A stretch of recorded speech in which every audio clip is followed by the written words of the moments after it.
একই দিনে এক ভোট যদি হালাল হয় তাহলে আরেকটা হারাম হতে পারে না।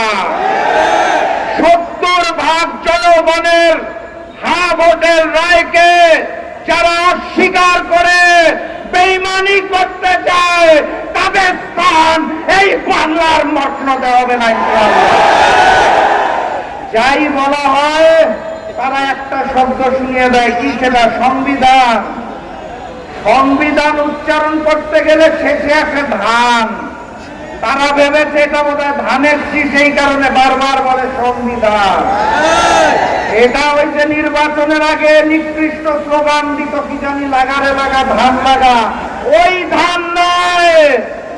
এটা 72-এর মুজিববাদী সংবিধান, যা পরবর্তীতে শেখ হাসিনার সংবিধানে রূপান্তর হয়েছে।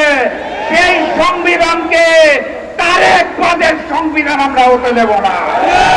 অতএব কথাবার্তা পরিষ্কার, গণভোটের রায়কে সম্মান জানিয়ে বাস্তবায়ন করুন, না হলে যেই আন্দোলন করে তোলা হবে মসনদ থাকবে না ইনশাআল্লাহ।